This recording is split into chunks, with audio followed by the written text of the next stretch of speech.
the last piece we were talking about, we were at violence in the international context, and we're just kind of talking about how the kind of the colonial or the post-colonial state and matches with the states in like the colonizing states, the colonizing nations, how they kind of interact with each other, kind of the interplay between, because at this time France Fanon's writing, the Soviet Union is probably at its strongest, around its strongest internationally. Like we're just before the Vietnam War, but and after the beginning of the struggles, the like freedom of Vietnam from the French colonial rule. This is after Dien Bien Phu. So, but yeah, without further ado, let's get into it. These reflections on violence have made us realize the frequent discrepancy between the cadres of the Nationalist Party and the masses, and the way they are out of step with each other. In any union or political organization, there is a traditional gap between the masses who demand an immediate unconditional improvement of their situation and the cadres who, gauging the difficulties likely to be created by employers, put a restraint on their demands. Hence, the oft-remarked tenacious discontent of the masses with regard to the cadres. The oft-remarked tenacious discontent of the masses with regard to the cadres. Okay. After a day of demonstrations, while the cadres are celebrating victory, the masses well and truly get the feeling they have been betrayed. It is the repeated demonstrations for their rights and the repeated labor disputes that politicize the masses. A politically informed union official is someone who knows that a local dispute is not a crucial confrontation between him and management. Politically informed union official is someone who knows that a local dispute is not a crucial confrontation between him and management. The colonized intellectuals who, in their respective metropolises, have studied the mechanism of political parties, establish similar organizations so as to mobilize the masses and put pressure on the colonial administration. The formation of nationalist parties in the colonized countries is contemporary with the birth of an intellectual and business elite. These elite attach primordial importance to the organization as such, and blind devotion to the organization often takes priority over a rational study of colonial society. The notion of party is a notion imported from the metropolis. This instrument of modern resistance is grafted onto a protean, unbalanced reality where slavery, bondage, barter, cottage industries, and stock transactions exist side by side. Whew, that's actually a lot denser than I feel like he's often writing. Just like that paragraph is like, there's a lot to unpack there. So let's see if we can figure something out. Let's say first paragraph.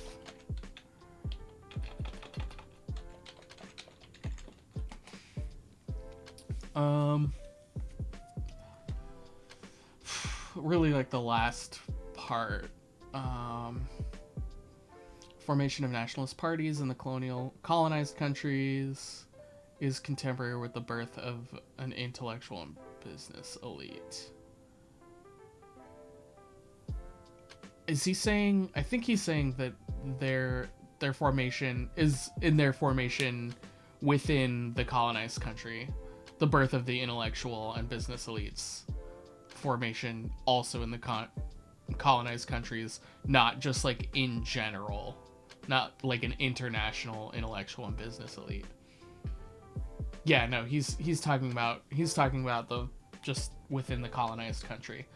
Um, these elite attach primordial importance to the organization as such, and blind devotion to the organization often takes. Okay. Basically, so he's saying that these business slash intellectual elites, um,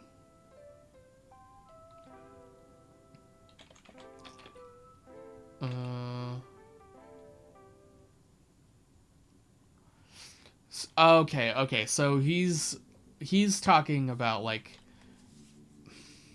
kind of like a Marxist Leninist thing, right? Like you have the Vanguard Party or the you have the Nationalist Party. So the business and intellectual elites see the nationalist parties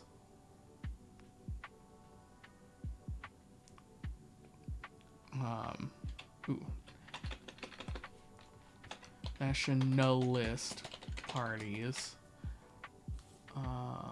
These elite attach primordial importance to the organization as such. Blind devotion to the organization often takes priority over a rational study of colonialist society. The notion of party is a notion imported from the metropolis. The most important thing to guiding the nation forward despite these nationalist parties tending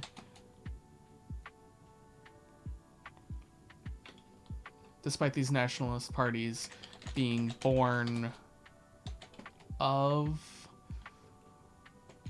cities and not of the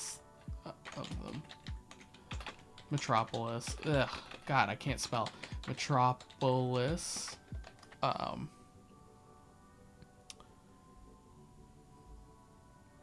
Being born of the metropolis.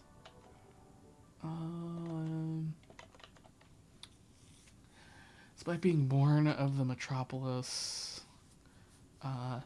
and not let's say not necessarily representing the whole of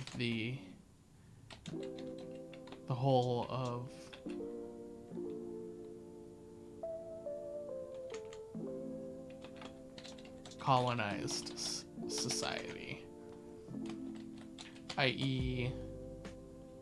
those still in slavery,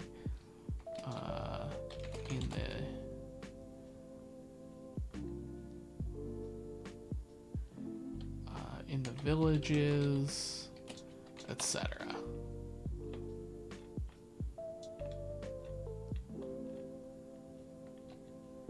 In the villages,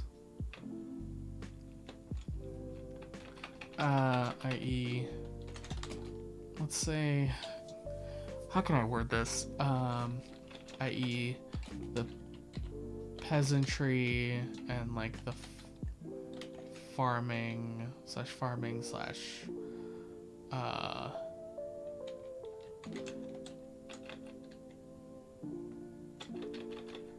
let's say pre-proletarian classes, right? Because they're not bourgeois classes. They're what would be the proletarian classes if not for if development was taken to its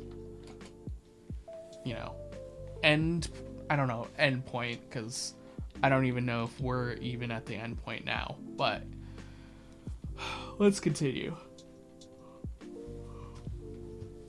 The weakness of political parties lies not only in their mechanical imitation of an organization which is used to handling the struggle of the proletariat within a highly industrialized capitalist society, so that's basically what I was alluding to just in the previous sentence. Innovations and adaptations should have been made as the type of organization at a local level. The great mistake, the inherent flaw of most of the political parties in the underdeveloped regions has been traditionally to address, first and foremost, the most politically conscious elements, the urban proletariat, the small tradesmen and civil servants, i.e., a tiny section of the population which represents barely more than 1%. See next paragraph. Yeah, damn.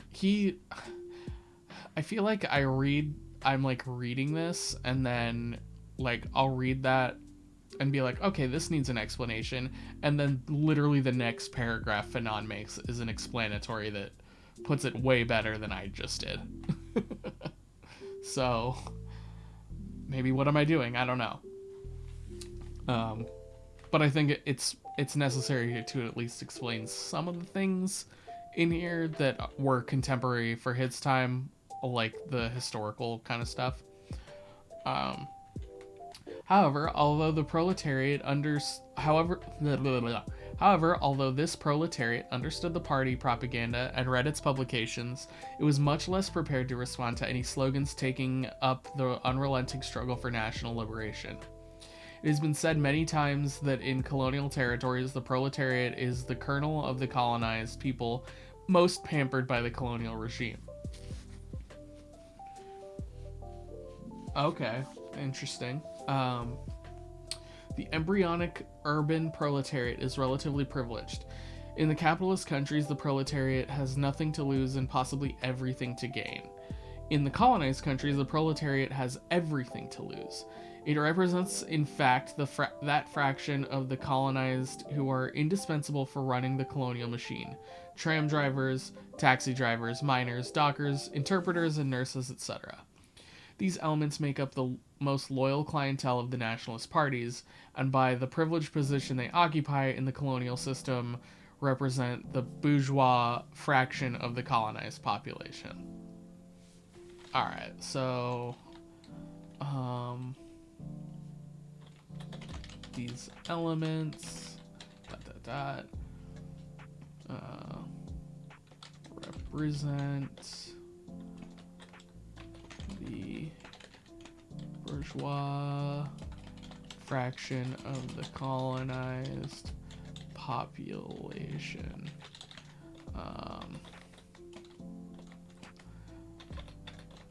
Let's see.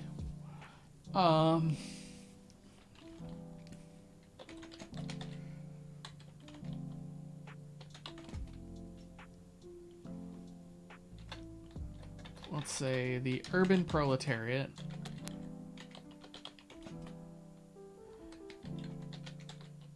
comprises the bulk of the nationalist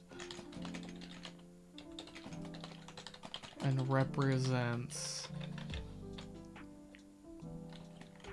the bulk of the nationalist parties, yet represent a small fraction of the population.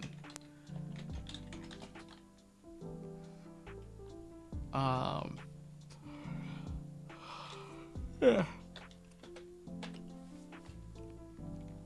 So it is understandable that the clientele of the nationalist parties is above all urban.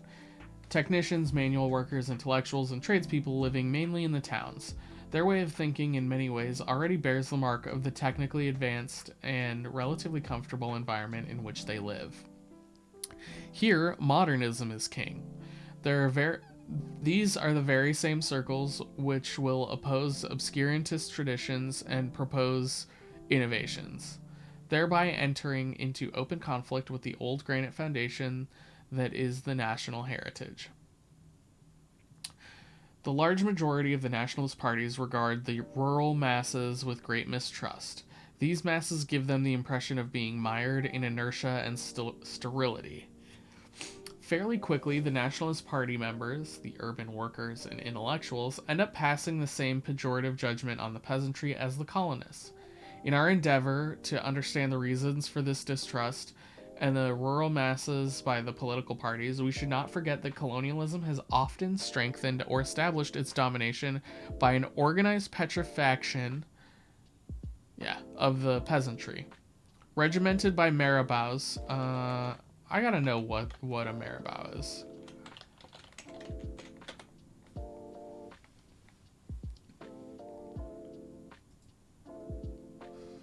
A marabout... one who is attached or garrisoned. Is a Muslim religious leader and teacher. Okay. Interesting. Okay, so... Right. Regimented by marabouts, witch doctors, and traditional chiefs. So...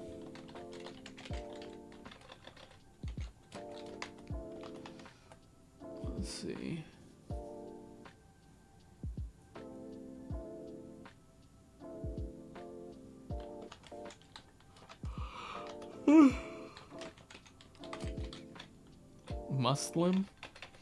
Muslim religion. Jesus, I keep doing this. Muslim religious leader slash teacher.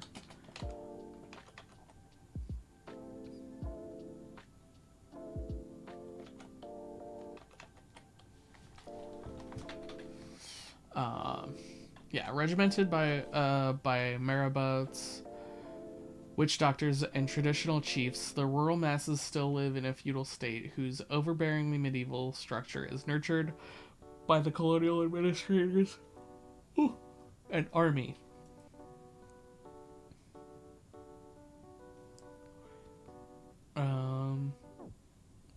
Oops.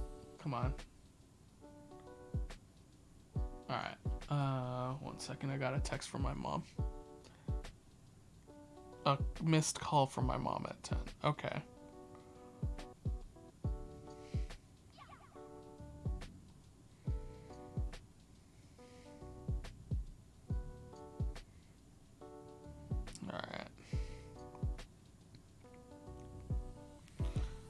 Alright. Back to our guys. The young national bourgeoisie, especially the business sector, now competes with these feudal rulers in a number of areas. Marabouts and witch doctors prevent the sick from consulting a physician. The rulings of the Jemas make lawyers redundant. The Cades use their political and administrative powers to launch a trucking business or establish commerce. The local chiefs oppose the introduction of trade and new products in the name of religion and tradition. Okay. The young class of colonized businessmen and traders needs to eliminate these prohibitions and barriers in order to grow. The indigenous clientele, which represents the exclusive preserve of the exclusive preserve of the feudal overlords and sees itself more or less banned from purchasing new products, constitutes therefore a market which both parties are fighting over. The feudal agents form a barrier between the young westernized nationalists and the masses. Every time the elite makes a gesture towards the rural masses, the tribal chiefs, the religious rulers, and the traditional authorities issue repeated warnings, threats, and excommunications. These traditional authorities, sanctioned by the occupying power, feel threatened by the growing endeavors of the elite to infiltrate the rural masses. They know too well that the ideas imported by these urban elements are likely to threaten the very existence of their feudal authority. As a result, their enemy is not the occupying power with whom, in fact, they get along very well, but these modernists who are bent on dislocating the indigenous society and in doing so take the bread out of their mouths. Interesting. The westernized elements feelings toward the peasant masses recall those found among the proletariat in the industrialized nations.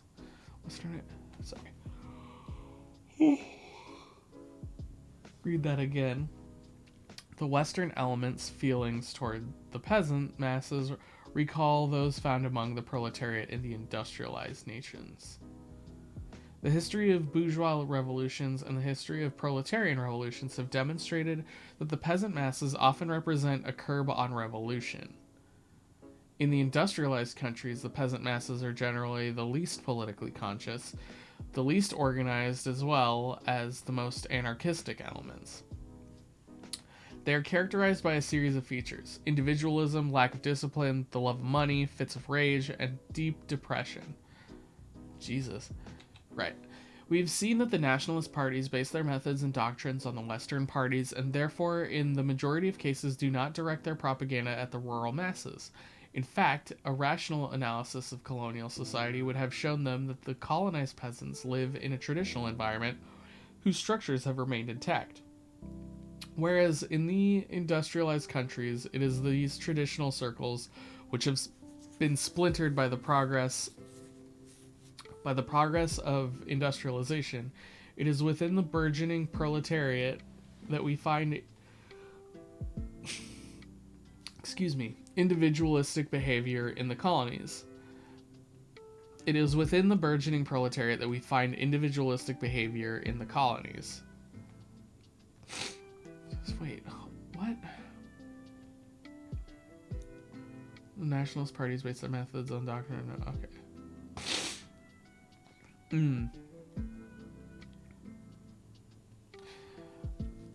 Abandoning the countryside and its insoluble problems of demography, the landless peasants, now a lumpen proletariat, are driven into the towns, crammed into shanty towns, and endeavor to infiltrate the ports and cities, the creations of colonial domination. As for the mass of the peasantry, they continue to live in a petrified context, and those who cannot scrape a living in the countryside have no other choice but to emigrate to the cities.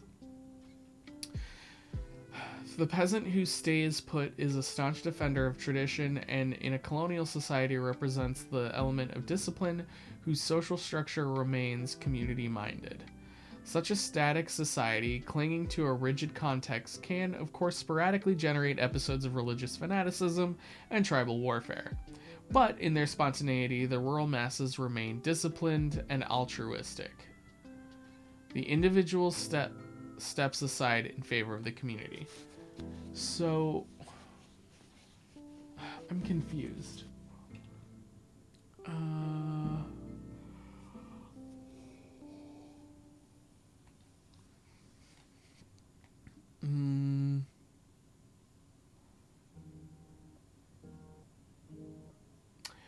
Oh, okay. I think I get it now. I was feeling very stupid for a second.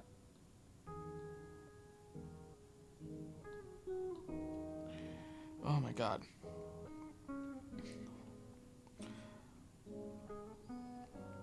Sorry, my brain is like... My brain's not used to thinky. Chicka. Chicka, wow. Okay, so, the westernized elements, okay. Where do we wanna...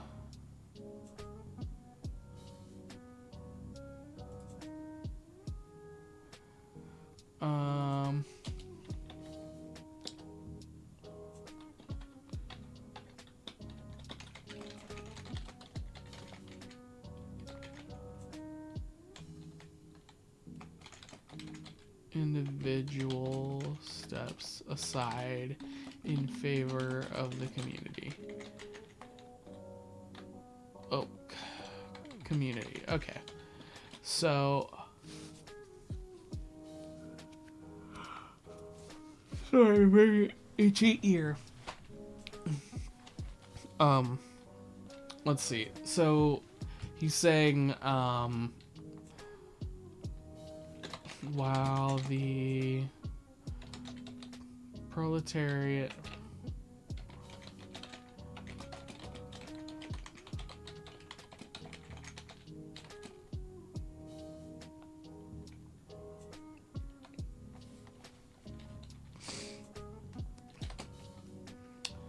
while the proletariat of industrialized countries can be viewed as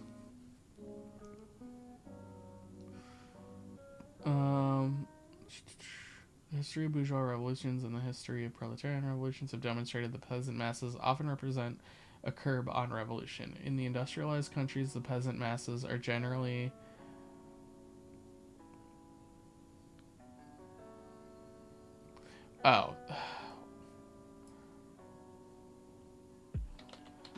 peasant masses of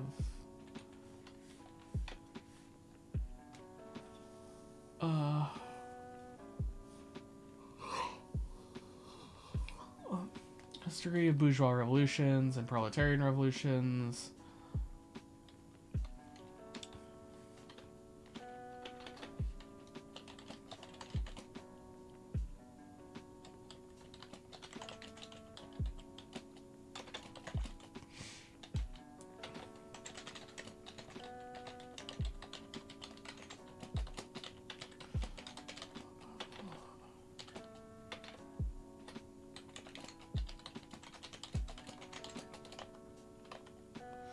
Alright, so while the peasant masses of industrialized countries are often less organized and highly individualized, this is much less true of the peasantry of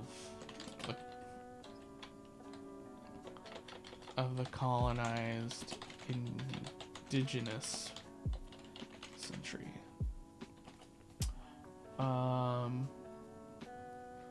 So let's see, but in their spontaneity, the rural masses remain disciplined.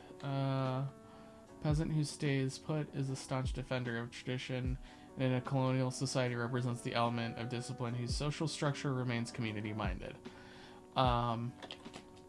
As colonial society encroaches... Jesus.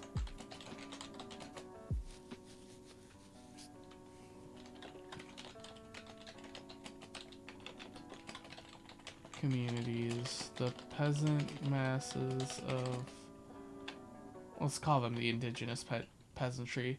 The indigenous peasantry holds steadfast onto those communities. I feel like I've kind of read, I feel like Christina Federici kind of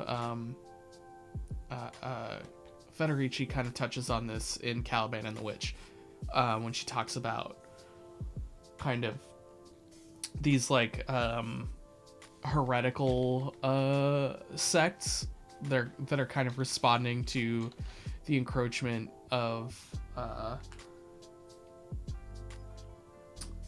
basically a combination of like church and state upon them. And the enclosure of the commons.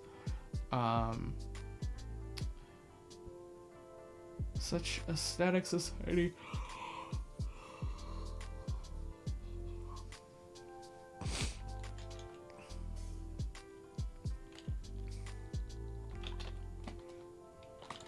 Those communities and traditions, making them far more cohesive. And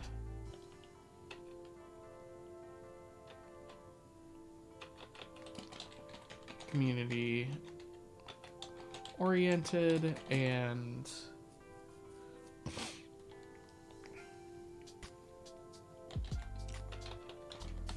I would say receptive to political engagement. That's my emphasis. The peasants distrust the town dweller, dressed like a European, speaking his language, working alongside him, sometimes living in his neighborhood. He is considered by the peasant to be a renegade who has given up everything which constitutes the national heritage. The town dweller is a traitor, a mercenary, who apparently gets along very well with the occupier and strives to succeed in the context of the colonial system. Hence the reason why we often hear the peasants say that the town dwellers have no moral standards. This is not the traditional opposition between town and country. It is the opposition between the colonized excluded from the benefits of colonialism and their counterparts who manage to control to turn the colonial system to their advantage. The colonialists, moreover, The colonialists, moreover, used this antagonism in their opposition to the nationalist parties. They mobilized the population in the mountains and in the interior against the urban population. They set the backcountry against the coast. They revived tribal identities, and it should come as no... Oh, it's because I'm in the wrong one. Come as no surprise that we see Kalonji crowned king of Kasai, or some years back, the Assembly of Chiefs in Ghana hold its ground against Nkrumah. Okay, let's see.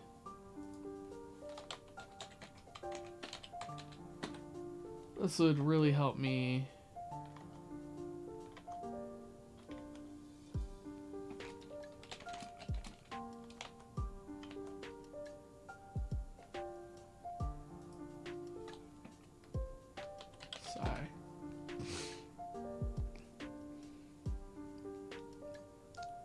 Was a Congolese politician. Alright, let's see. Oh, damn, he only died 5 years ago? He died April of 2015. Alright, Albert Kalonji. Is this who they're talking about?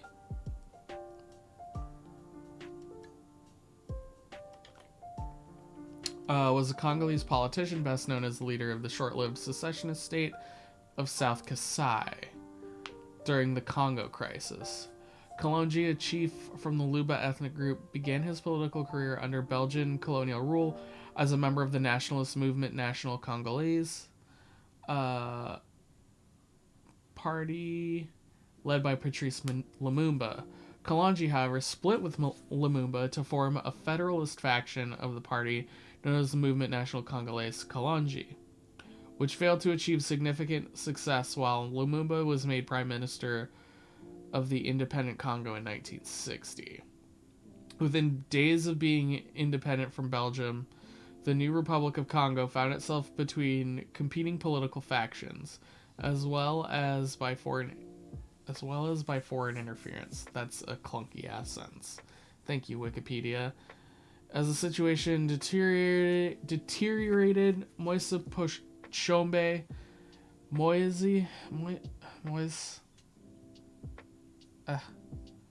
declared the independent Katanga province as a state of Katanga on 11th July 1960.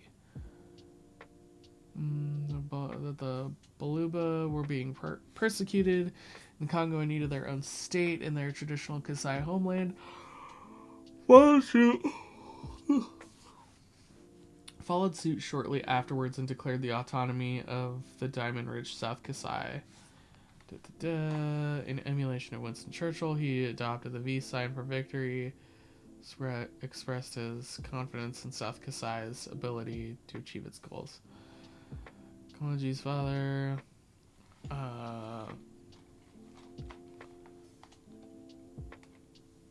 was granted the title of Malopwe, which roughly translates to Emperor or God King, but he immediately abdicated in favor of his son on July 6th. What? Oh, God. Okay. This is riddled of typos. Riddled with typos. Jeez.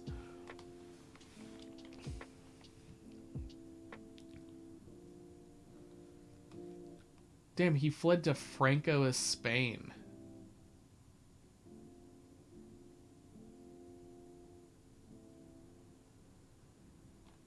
Wow. He returned to the Congo between 1964-65 to hold ministerial portfolio in the central government led by Chombe, but returned to exile following Joseph Désiré Mobutu's 1965 coup. Under Mobutu, the territory of South Kasai was divided into two regions to discourage future secessionist tendencies. In exile in Europe, Kalonji still claimed the title Souverain Possesseur des terres occupées par les Balubas. He wrote about his experience in memoranda. Okay. He died in April 2015.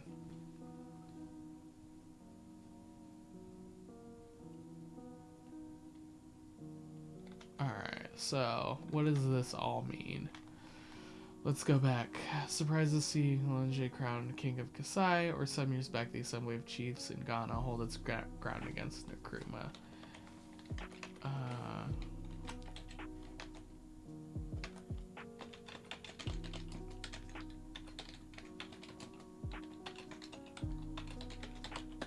Ghana Chiefs and Nkrumah. Kwame Nkrumah.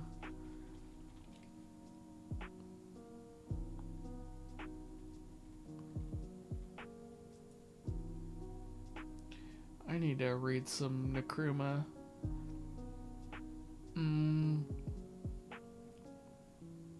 Led the Gold Coast, Pan-Africanism, founding member of the Organization of African Unity, and winner of the London Peace Prize.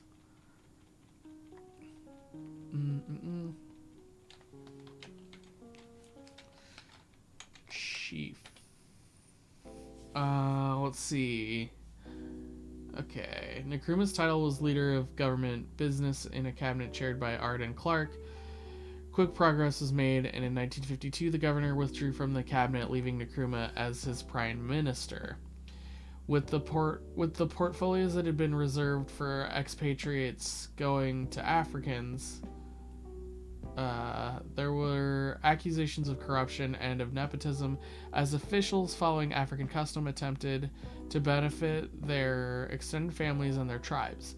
The recommendations following the 1948 riots had included elected local government rather than the existing system dominated by the chiefs. This was uncontroversial until it became clear that it would be implemented by the CPP. That party's majority in the Legislative Assembly passed legislation in late 1951, shifted power from the chiefs to the chairs of the councils, though there was some local rioting as rates were imposed. Nkrumah's retitling as prime minister had not given him additional power. He sought constitutional reform that would lead to independence. He consulted so long as the chiefs and other stakeholders had opportunity to express their views. Stakeholders. Initially skeptical of Nkrumah's socialist policies, Britain's MI5 had compiled large amounts of intelligence on Nkrumah through several sources, including tapping phones, mail interception under the code of name of Swift. Ugh.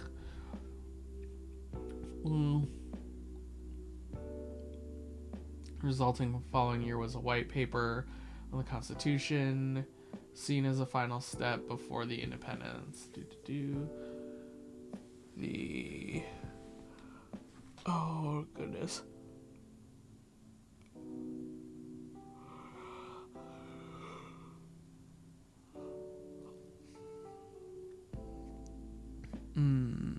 Okay. Let's see.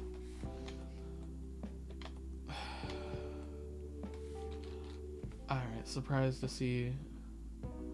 Let's go back to the text, and it should come as they set back the back country against the coast, the revived tribal identities, and it should come as no surprise to see Kalenji crowned King of Kasai, or some years back the Assembly of Chiefs in Ghana, hold its ground against Nkrumah.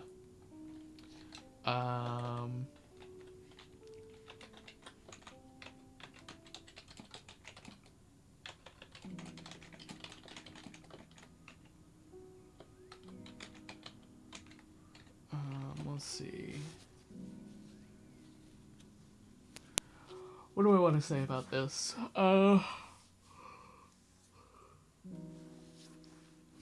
What do I want to say about this?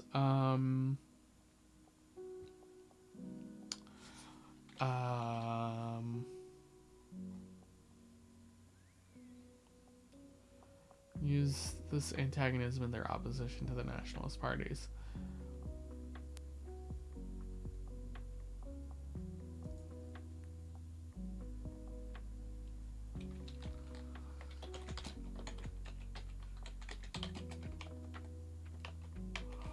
understand the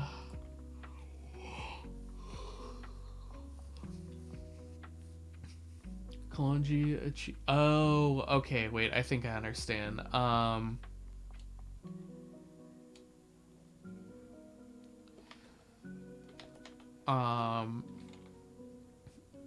So let's see. Kalonji. Yeah. She was part of the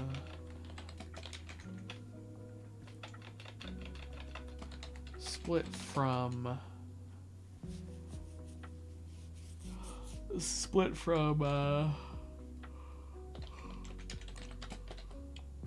Amuba's.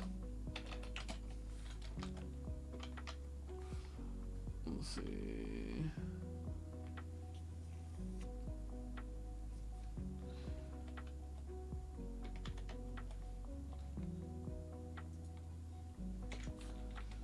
Amuba's.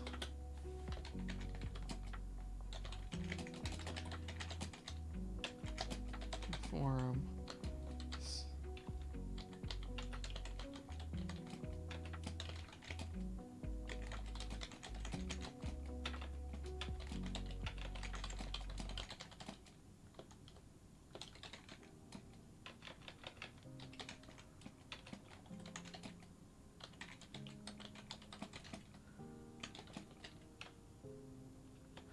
Father.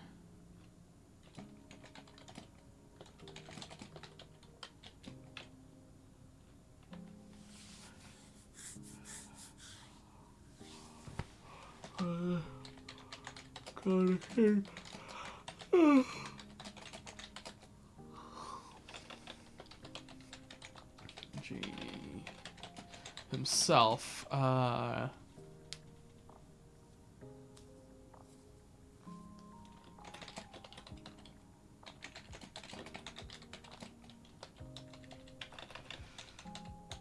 Posed. Kwame.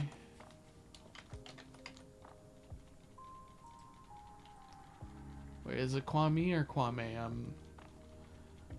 Oh, wow. This is a huge article. Kwame. My bad.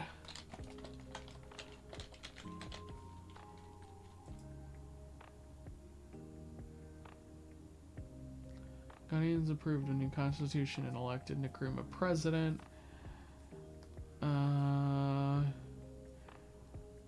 The position when Ghana declared independence from Britain.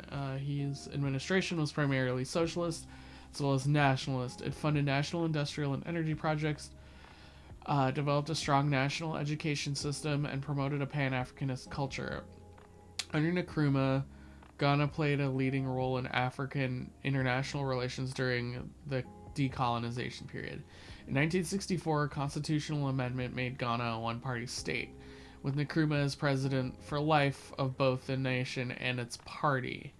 Nkrumah was deposed in 1966 by the National Liberation Council under the supervision of international financial institutions, privatized many of the country's state corporations. Nkrumah lived the rest of his life in Guinea, of which he was named honorary co-president.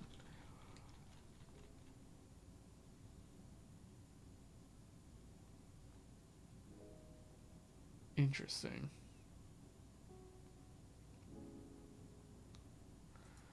Opposition to tribalism.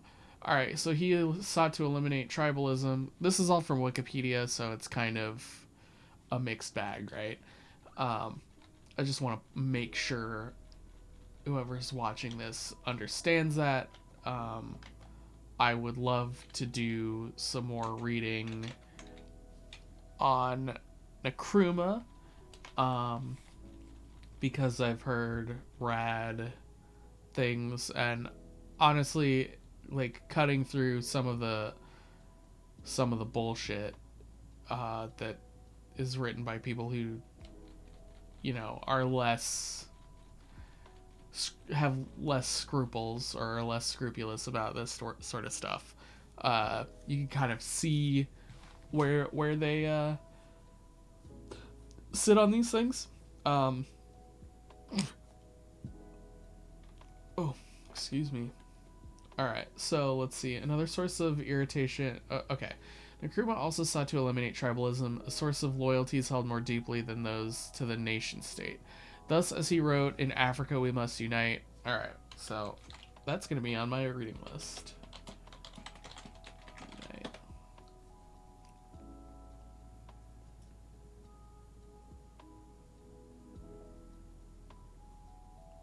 Oh, great. It's a speech. Perfect. We were engaged in a kind of war, a war against poverty and disease, against ignorance, against tribalism and disunity. We needed to secure the conditions which could allow us to pursue our policy of reconstruction and development. To this end, in 1958, his government passed an act to prohibit organizations using or engaging in racial or religious propaganda to the detriment of any other racial or religious community, or securing the election of persons on account of their racial or religious affiliations, or for other purposes in connection therewith. Nkrumah attempted to saturate the country in national flags and declared a widely disobeyed ban on tribal flags. Kofi Abrefa Busia, I don't know how to pronounce that, sorry, of the United Party of Ghana gained prominence as an opposition leader in the debate over this act, taking a more classically liberal position, criticizing the ban on tribal politics as repressive. Soon after he left the country, Nkrumah was also a very flamboyant leader. The New York Times in 1972 wrote, during his high-flying days as the leader of Ghana in the 1950s and early 1960s, Kwame Nkrumah was a flamboyant spellbinder. The fuck? Shut the fuck up, New York Times. At home, he created a cult of personality and glorified the title of Asagyefo, or Redeemer. Abroad, he rubbed elbows with the world's leaders as the first man to lead an African colony to independence after World War II. During his tenure as prime minister and then president, Nkrumah succeeded in reducing the political importance of the local chieftaincy, e.g. the Akan chiefs and the Asantehene. Tahine? I don't know how to pronounce that. These chiefs had mandated authority during colonial rule through collaboration with the British authorities. In fact, they were sometimes favored over the local intelligentsia, who made trouble for the British with organizations like the Aborigines Rights Protection Society. Yeah, see, so let's see.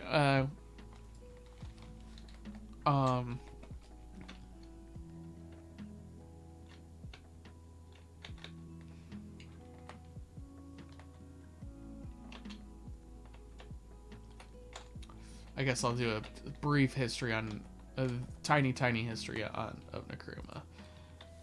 Like super tiny. In his, what do you call that?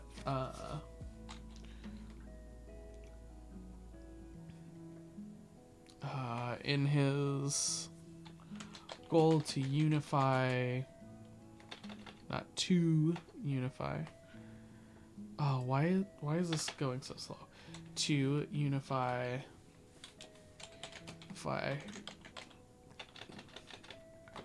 Ghana under nationalist rule, he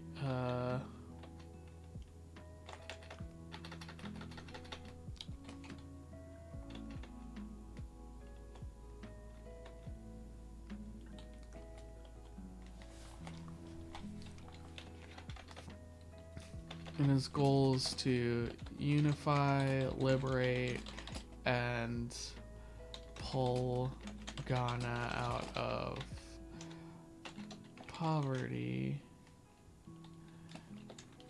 Kwame Nkrumah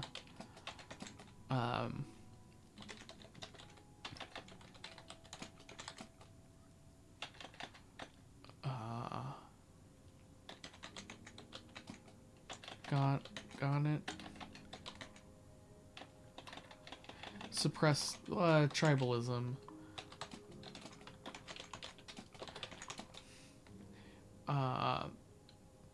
many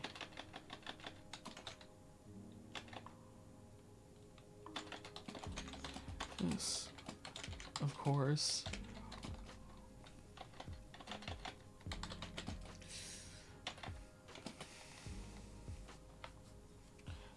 Or suppressed tribal.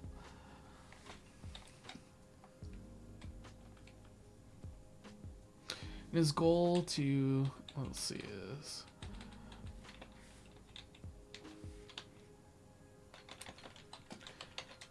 passing law.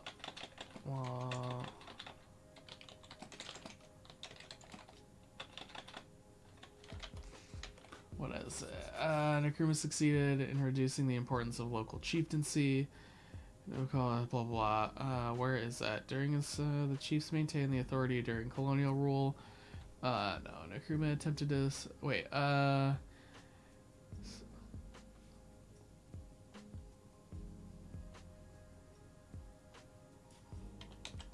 What is this from? Shit. What is 145?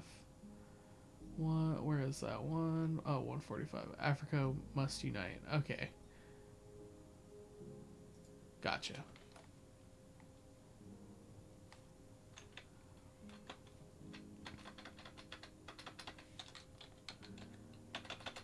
Implementing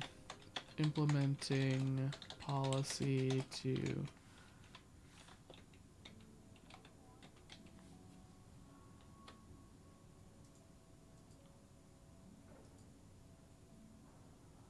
oh god, come on. 1 second.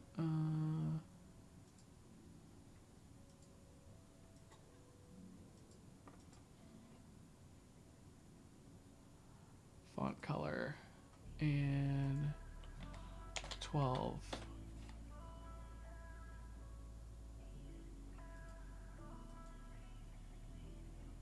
Oh, whoops. 22 and times New Roman. And 22. Policy. Yeah, I think that's a good good way to put that in there. Policy to prohibit organizations using or engaging in racial or religious propaganda to the detriment of any other racial or religious community, or securing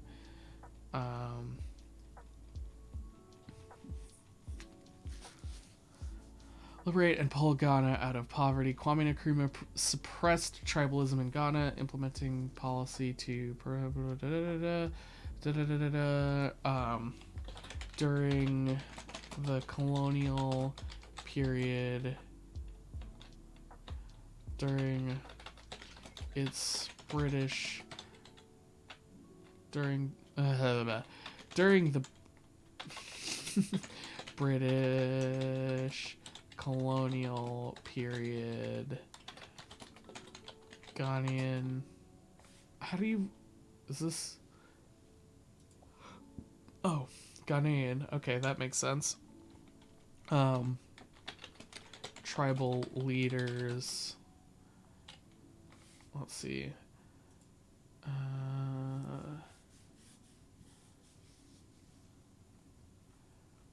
These chiefs had maintained authority during colonial rule.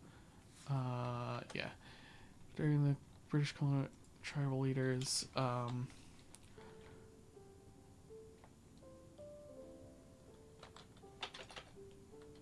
kept their authority and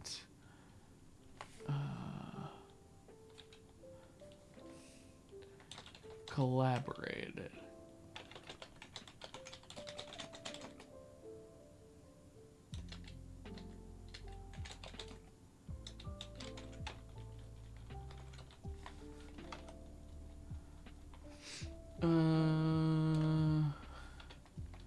And cool.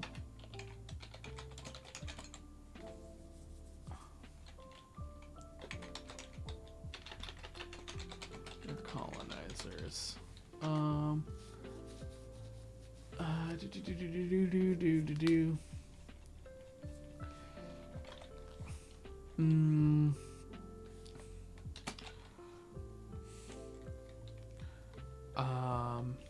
These are,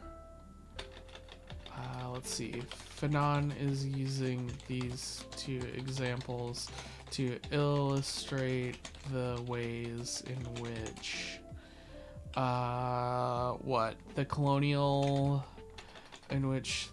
colonial powers use existing differences and racial, ethnic, tribal affiliations, which the colonial powers use existing differences and racial affiliations to divide the nation against,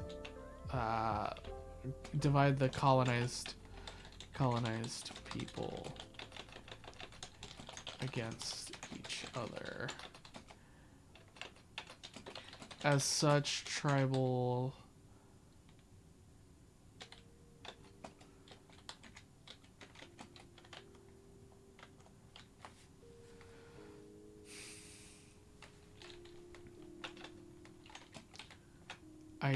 identity must be subsumed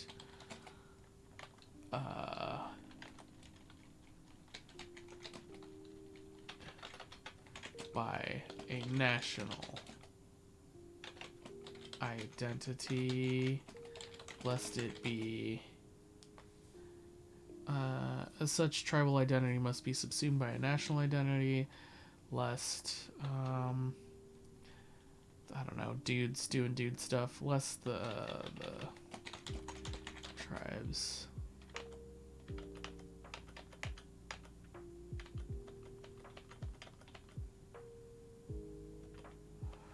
what am I trying to say? Lest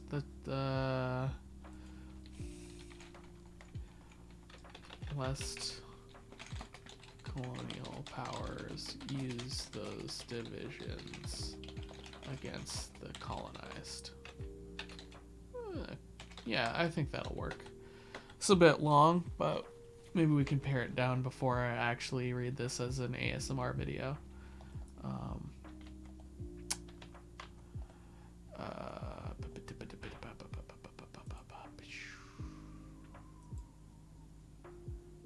Okay.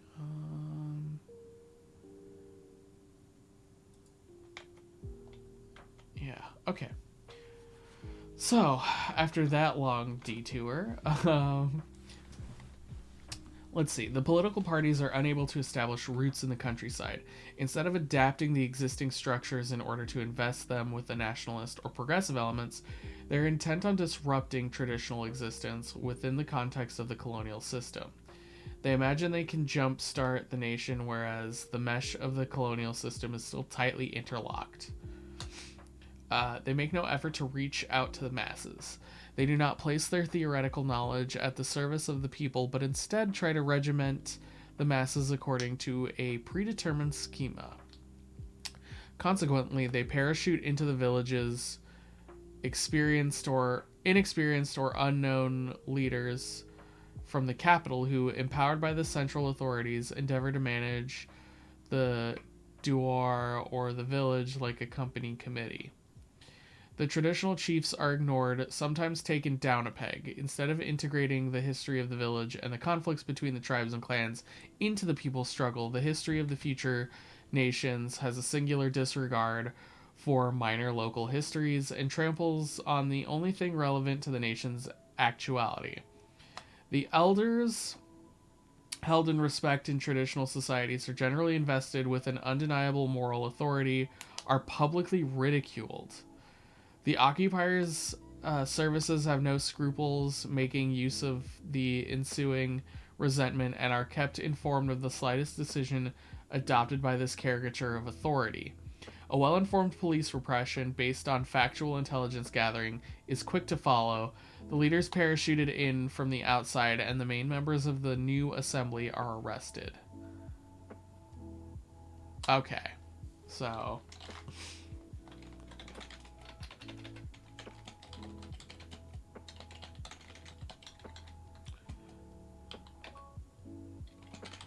New assembly are arrested.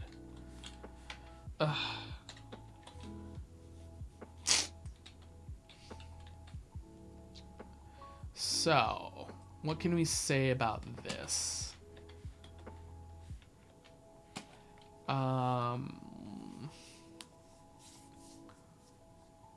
These setbacks confirm the theoretical analysis of the nationalist parties. The disastrous attempts at regimenting the rural masses reinforces the party's distrust and crystallize their aggressiveness towards this section of the population. After the victorious struggle for national liberation, the same mistakes are repeated, fostering the trend to decentralize and self-govern. Same mistakes are repeated, fostering the trend. Vicious struggle for national liberty. Okay. The tribalism of the colonial phase is replaced by regionalism in the national phase, expressed institutionally as federalism. The Nationalist Party's propaganda always finds a response among the peasantry. The memory of the pre-colonial period is still very much alive in the villages. Mothers still hum to their children the songs which accompanied the warriors as they set off to fight the colonizer. At the age of 12 or 13, the young villagers know by heart the names of the elders who took part in the last revolt, and the dreams of the douars and villages are not those of the children in the cities dreaming of luxury goods or passing their exams, but dreams of identification with such and such a hero whose heroic death still brings tears to their eyes.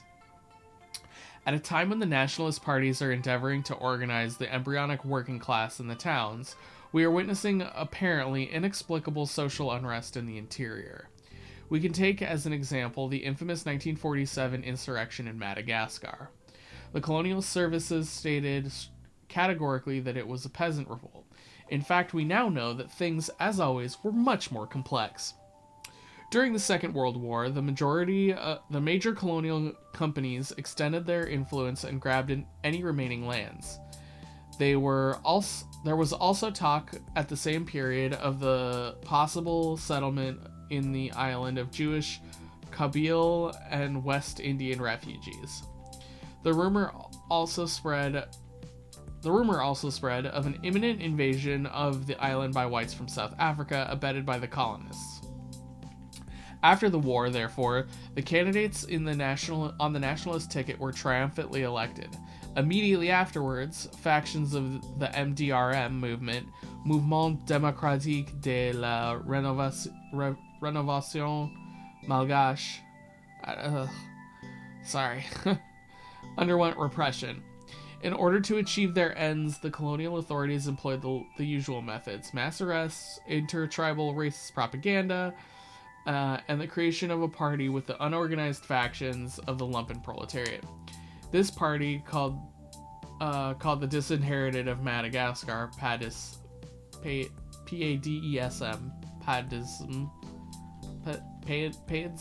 whatever, and its decidedly provocative actions, was to provide the colonial authorities with the legal pretext it needed to maintain law and order. Such a premeditated, commonplace operation as eliminating a political party, however, took on gigantic proportions. On the defensive for 3 or 4 years, the rural masses suddenly felt themselves in mortal danger and decided to violently resist the colonialist forces. Armed with spears and more often with sticks and stones, the population rose up in a widespread revolt with the aim of national liberation. We know how it ended. Such armed revolts constitute but one of the methods used by the rural masses to join in the national struggle. In some cases, the peasants act as a relay following the unrest in the towns, where the Nationalist Party is the object of police repression. Let's try that again. Such armed revolts constitute but one of the methods used by the rural masses to join in the national struggle. In some cases, the peasants act as a relay following the unrest in the towns, where the Nationalist Party is the object of police repression. The news reaches the interior, exaggerated out of all proportion. Leaders arrested, others gunned down, the city running red with blood of blacks, the poor white settlers swimming in Arab blood. All the pent-up hatred, all the exacerbated hatred then explodes. The local police station is taken over. The officers hacked to pieces. The elementary school teacher murdered. The doctor gets away with his life only because he is absent, etc., etc. Pacifying troops are dispatched to the field. With the Air Force drops bombs. The banner of revolt is then unfurled. The old warrior traditions resurface. The women cheer on the men who band together and take up their positions in the mountains, and guerrilla warfare begins. Spontaneously, the peasants create a widespread sense of insecurity. Colonialism takes fright, settles into a state of war, or else negotiates. How did the nationalist parties react to this decisive eruption by the peasant masses into the national struggle? We have seen that the majority of the nationalist parties have not written the need for armed intervention into their propaganda. They are not opposed to a sustained revolt, but they leave it up to the spontaneity of the rural masses. In other words, their attitude towards these new developments is as if they were heaven sent, praying they continue. They exploit this godsend, but make no attempt to organize the rebellion. They do not dispatch agents to the interior to politicize the masses, to enlighten their consciousness, or raise the struggle to a higher level. They hope that swept along by its own momentum, the action of the masses will not flag.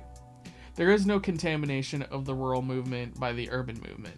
Each side evolves according to its own dialectic. Okay. Interesting. At a time when the rural masses are totally receptive, the nationalist parties make no attempt to introduce them to an agenda. They have no objective to offer and simply hope that the movement will continue indefinitely and that the bombardments will not win the day. We thus see that the nationalist parties do not make use of even this opportunity to integrate the rural masses and raise their political awareness as well as their struggle to a higher level. They stubbornly maintain their criminal position of distrust with regard to the interior. At the time, the rural masses are totally receptive. Okay.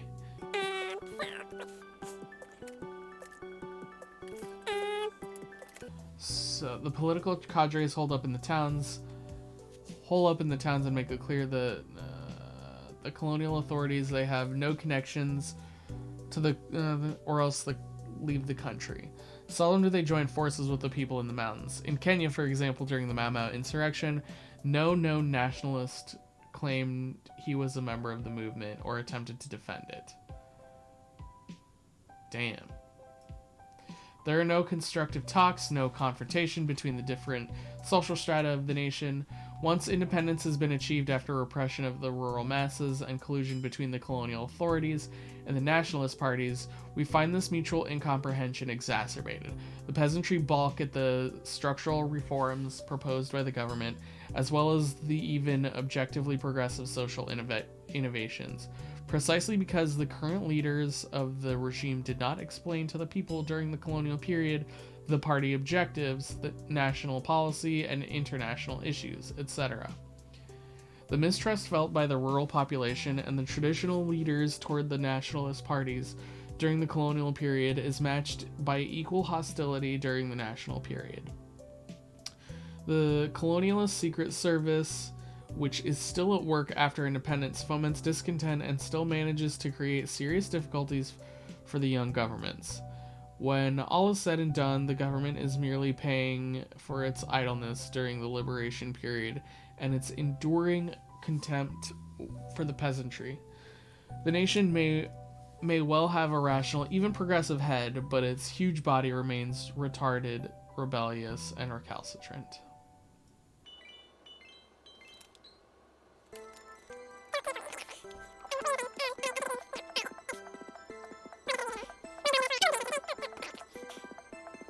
This is writing from the 60s.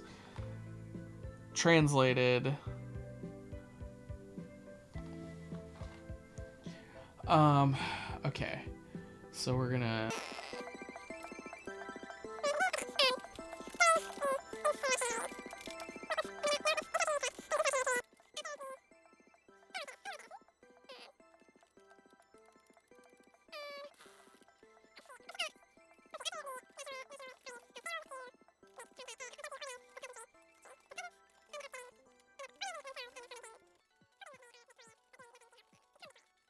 The nationalist parties have failed to organize the peasantry. The peasants end up organizing themselves and create an insurrectionary movement.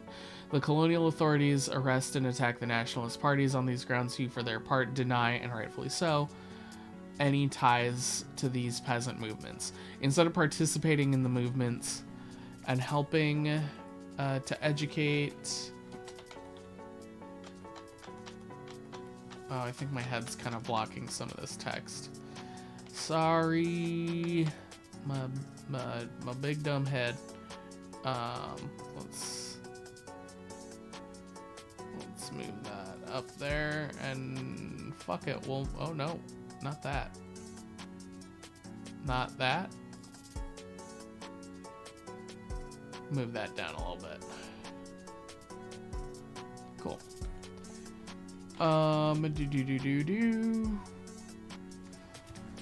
Let's see.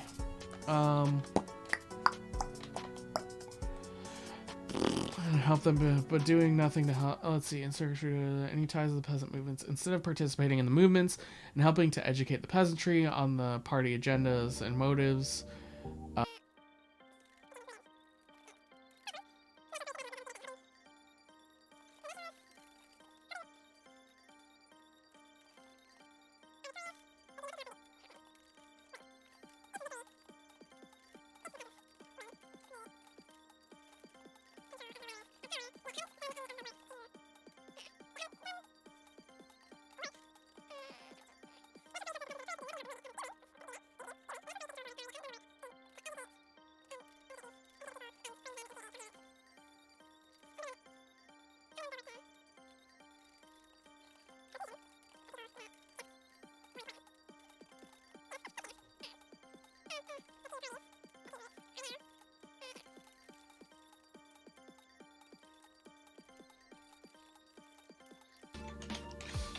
because these organizational efforts were never undertaken, or at best failed. Because these organizational efforts were never undertaken, or at best failed, the two groups are now at odds with each other. Yeah. The mistrust felt by the rural population and the national leaders, the recalcitrant. Okay. The temptation is great, therefore, to crush this body by centralizing the administration and keeping a firm control over the people. This is one of the reasons why we often hear the underdeveloped countries need a dose of dictatorship. The leaders distrust the rural masses. This distrust, moreover, can take on serious proportions. Such is the case of certain governments that, long after national independence, consider the interior as an unpacified region where the head of state and his ministers only venture during army maneuvers. The interior is considered a virtual terra incognita. Paradoxically, the national government's attitude toward the rural masses is reminiscent in some ways of the colonial power. Quote, "We are not too sure how the masses will react," unquote. We need to use the lash if we want to take this country out of the dark ages. The young leaders are not afraid to say. But, as we have seen, the political party's disregard for the rural masses during the colonial period can only be prejudicial to national unity and to setting rapidly the nation in motion. Sometimes colonialism endeavors to diversify and dislocate the nationalist upsurge. Instead of stirring up the sheiks, and the chiefs against the quote-unquote revolutionaries in the towns, the native bureaus organized the tribes and religious brotherhoods into parties. Confronted with an urban party which is beginning to embody the will of the nation, quote-unquote, and constitute a threat to the colonial regime, factions are born, and sympathies and parties based on tribe and region emerge. The entire tribe is transformed into a political party in close consultation with the colonialists. Roundtable discussions can now begin. The Party of National Unity is swamped by the very number of political factions. The tribal parties oppose centralization and unity and denounce the one-party dictator. The tribal parties oppose centralization and unity and denounce the one-party dictatorship. Later on, the same tactics will be used by the national opposition. The occupier has already made this... the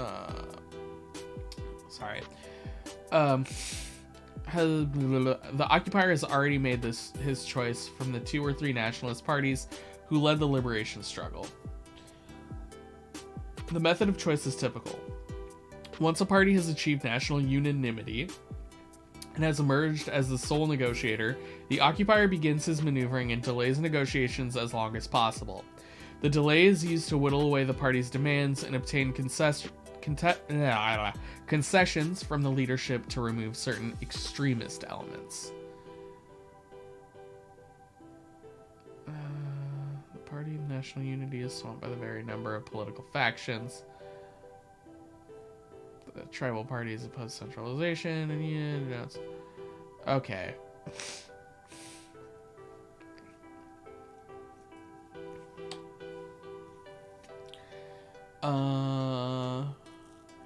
If, however, no single party emerges, the occupier is content to favor the one which seems to him to be the most reasonable.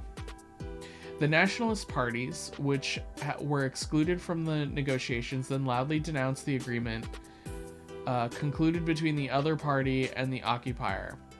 The party which takes over power from the occupier, conscious of the danger of the rival party's vague, strictly demagogic positions, endeavors to dismantle and outlaw it. The persecuted party has no other alternative but to take refuge on the periphery of the towns and in the interior. It attempts to stir up the rural masses against the mercenaries of the coast and corrupt elements in the capital. Any excuse is good enough, from religious arguments to the tradition-breaking innovations introduced by the new national authority. It exploits the obscurantist tendencies of the rural masses. Its so-called revolutionary doctrine is in fact based on the reactionary, heated, and spontaneous nature of the peasantry.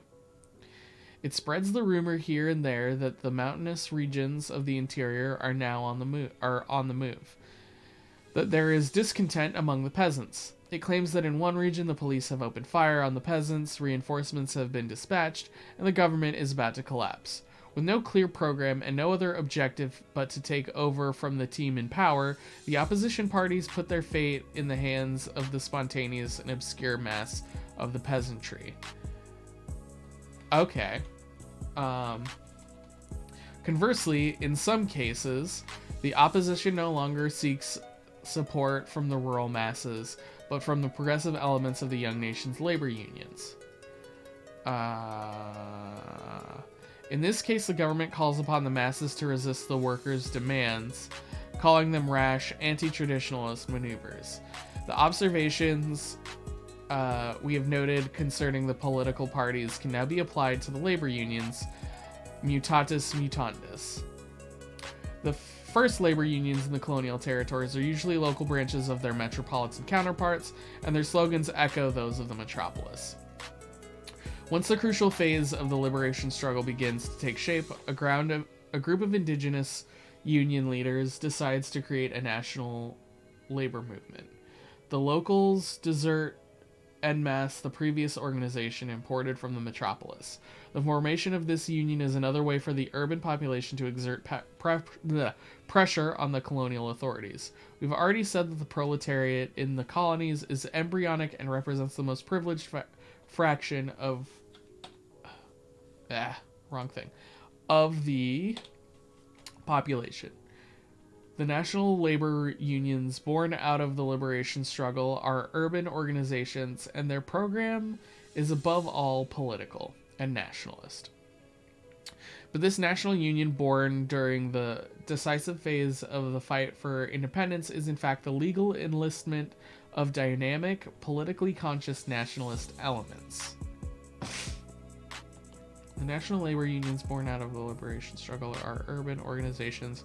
The program is above all political and nationalist. But this national union, born during the decisive phase of the fight for independence, is in fact, enlistment of dynamic, politically conscious nationalist elements. The rural masses, despite the political parties, continue to be kept on the sidelines. There is, of course, an agricultural workers' union, but such a formation is content to satisfy the formal need for a united front against colonialism. Union leaders who began their careers in the context of the metropolitan unions are at a loss when it comes to organizing the rural masses. They have lost touch with the peasantry and are mainly concerned with enlisting steelworkers, dockers, and civil servants in the utilities sector, etc. During the colonial phase, the nationalist labor unions represent a spectacular strike force. In the towns, these unions can paralyze or at least disrupt any moment the colonialist economy. I don't know why I can't get that right. It's a lot of L's and A's, I guess. I don't know. Anyway, since the European settlements are mostly confined to the towns, the psychological repercussions are considerable. No gas, no electricity, no garbage pickup, and produce lies rotting on the wharfs. The stronghold of colonialism, the capital, has difficulty withstanding such a battering, but the rural masses of the interior remain unaffected by this confrontation. There is therefore a clear disproportion from the national point of view between the importance of the labor unions and the rest of the nation. After independence, the workers enlisted in the unions have the impression of running on empty. Once the limited objectives they set themselves have been achieved, they prove to be extremely precarious given the huge task of nation building. Faced with a national bourgeoisie whose relations to the government are often very close, the union leaders discover they can no longer confine themselves to labor disputes. Congenitally isolated from the rural masses, incapable of extending their influence beyond the urban periphery, the unions adopt an increasingly political stance. In fact, they become political candidates. They endeavor by every means possible to drive the bourgeoisie into a corner. Protests are made against keeping foreign bases on national soil. Wait, what? Protests are made against keeping foreign bases on national soil? Oh, okay. Commercial deals are exposed, and criticism is voiced against the national government's foreign policy. The workers, now independent, are getting nowhere. The unions realize that in the aftermath of the independence, that if their social demands were to be expressed, they would scandalize the rest of the nation. The workers are, in fact, pampered by the regime. They represent the most well-to-do fraction of the people. Okay, he said that quite a few times. Any unrest aimed at winning improved living standards for the laborers and dock workers would not only be unpopular, but might very well stir up the hostility of the disinherited rural population. The unions banned from union activities make no headway. This malaise conveys the objective need for a social program which, at long last, concerns the entire nation. The unions suddenly discover that the interior must also be enlightened and organized. But since they never bothered to establish working links between the organization and the peasantry, who represent the only spontaneous revolutionary force in the country, the unions proved to be ineffective and realized the anachronistic nature of their program. The union leaders, immersed in worker control politics, inevitably reach the preparatory stage for a coup d'etat. Coup d'etat. Let's read that again. The union leaders, immersed in worker control politics, inevitably reach the preparatory stage for a coup d'etat. But here again, the interior is excluded. It is a showdown restricted to the national bourgeoisie and the unionized workers' movement. The national bourgeoisie, appropriating the old traditions of colonialism, flexes its military and police muscle, whereas the unions organize meetings and mobilize tens of thousands of their members. The peasants shrug their shoulders as they muse over this national bourgeoisie and these workers who, after all, have enough to eat.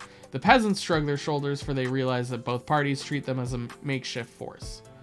The unions, the parties, and the government, in a kind of immoral Machiavellianism, use the peasant masses as a blind, inert force of intervention, as a kind of brute force.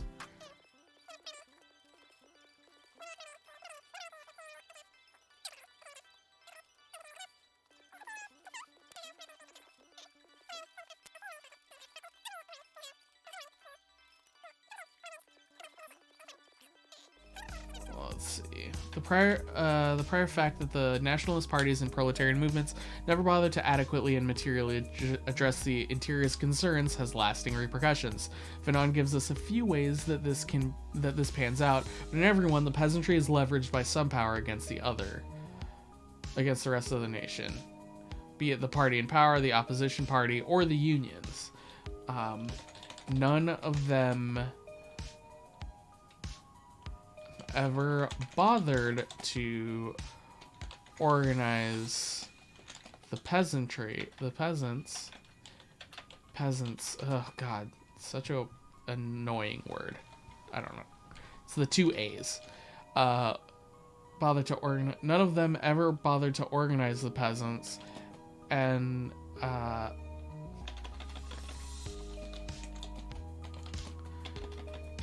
who comprise the bulk of this post-colonial society, post-millennial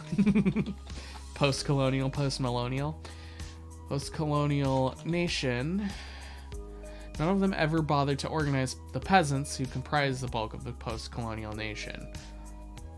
I want to try and educate to the best of my abilities, and I'm trying to parse my words carefully enough so that, because I'm learning this, and I want whoever watches this to, like, be able to understand what I'm trying to say and what I'm getting out of this, and so that you can form your own opinions of it, but also, you know, use my reading, if not as a way to understand it yourself, then as a way, or as like a template to understand it, as a way to you know, see the how you understand it differently, you know, like maybe you don't agree with what I'm saying, but at least you have what I'm getting out of this, and you can use that, you can compare that to what you're getting out of this. Fanon gives us a few ways that this pans out, but in every one, the peasantry is leveraged by some power against the rest of the nation, be it the party in power, the opposition party, or the unions.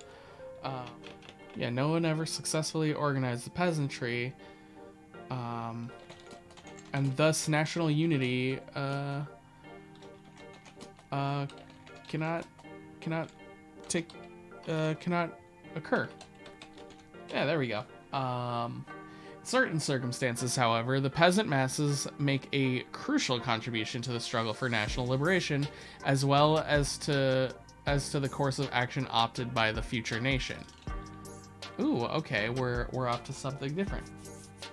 For the underdeveloped countries, the phenomenon is of fundamental importance, and this is the reason why we propose to study it in detail. Oh, sorry. We've seen that the nationalist party's will to smash colonialism works hand in hand with the will to remain on good terms with the colonial authorities. The nationalist party's will to smash colonialism with the will to... Okay. Within these parties, two lines of action can emerge. First of all, some of the intellectual elements who have made a thorough analysis of the colonial reality and the international situation begin to criticize the ideological vacuum of the National Party and its dearth of strategy and tactics. They never tire of asking the leaders the crucial questions. What is nationalism? What does it mean to you? What does the term signify? What is the point of independence? And first, how do you intend to achieve it? While at the same time demanding that methodological issues be vigorously addressed. To electioneering methods, they suggest adding any other means. At the first signs of a skirmish, the leaders are quick to call them juvenile hotheads. But because these demands are neither juvenile nor hot-headed, the revolutionary elements articulating them are rapidly isolated and removed. The leaders, cloaked in their experience, ruthlessly reject these upstarts, these anarchists.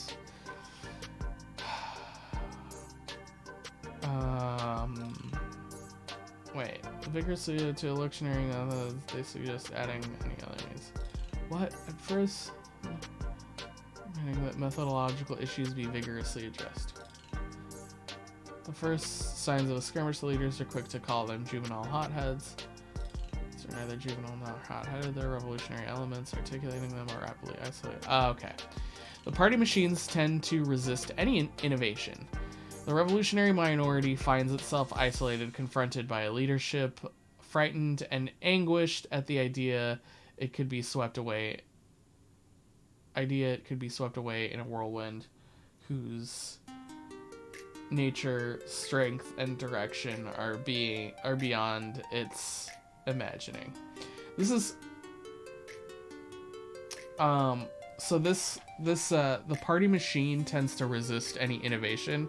This is like a problem I have with like weird, this is gonna be some internecine fighting bullshit, but with like weird doctrinaire Marxist-Leninists. I'm not saying Marxist-Leninists in general, but I've definitely seen some like weirdos saying shit like, you know, we need a newspaper. Like, who the fuck reads newspapers right now? You know? They resist like any form of, this is why I'm doing this whole fucking YouTube thing anyway. This is why I'm doing this Twitch streaming and YouTubing thing, because these are modern methods of getting information out there and like education and agitation. So I want more people to be able to reach this shit. And doing this as ASMR is, I don't think that's an avenue that's really has been like I mean, I've seen some people try and do it, but like I've seen like 1 or 2 videos. I haven't seen like anyone do real like readings or engagement with a lot of stuff. Maybe someone has read the Communist Manifesto, which maybe I will do when I'm done with this book. I'm just doing this book because it's because I really wanted to read it, and I'm a lazy POS. It's hard to get motivated to read things myself. So I thought having kind of an external thing would help me. And it has. I'm reading this and I'm taking notes, which is cool. My brain is kind of like, I'll read a passage and like totally not remember that, like, what I was just reading. But the second line of action involves the senior or junior cadres whose activities have been the objective of colonialist police persecution. It is worth noting that these men attained the leadership of the party through sheer hard work, self-sacrifice, and an exemplary patriotism. Okay. These men from the rank and file are often laborers, seasonal workers, and sometimes even genuinely unemployed. For them, being activists in a national party is not a question of politics, but the only way of casting off their animal status for a human one. These men, uncomfortable with the party's exacerbated legalism,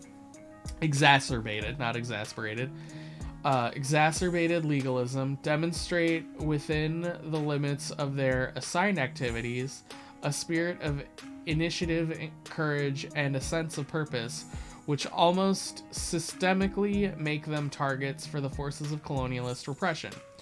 Arrested, convicted, tortured, Amnestied. They use their period. I've never heard amnestied. I've never heard to amnesty, but let's read that again. Arrested, convicted, tortured, and amnestied. They use their period of detention to compare ideas and harden their determination. Strengthened by the ordeal of hunger strikes and the brutal solidarity of the prisons that are little better than communal graveyards, they live out their liberation as a God-sent opportunity to launch an armed struggle. Meanwhile, outside, the colonial authorities, besieged now from all sides, are making overtures to the nationalist moderates. What we see, therefore, is a splintering close to breaking point between the official and the unofficial party factions. The unofficial elements are made to feel undesirable and are shunned. The legal factions come to their aid, but taking so many precautions that the unofficial factions already feel themselves to be outsiders. These men then make contact with the intellectual elements, whose position they admired a few years previously. The encounter leads to the formation of an underground party parallel to the official party, but the repression of these irredeemable elements intensifies as the official party draws closer to colonialism and attempts to change it from the inside. Oh god, where have I heard that before? The unofficial faction then finds itself in an historical dead end. God damn. I never knew, I never realized, like, entryism was such a... but I didn't realize it until recently how, like, fucking stupid entryism is, this is exactly, I mean, this trying to change colonialism from the inside is entryism.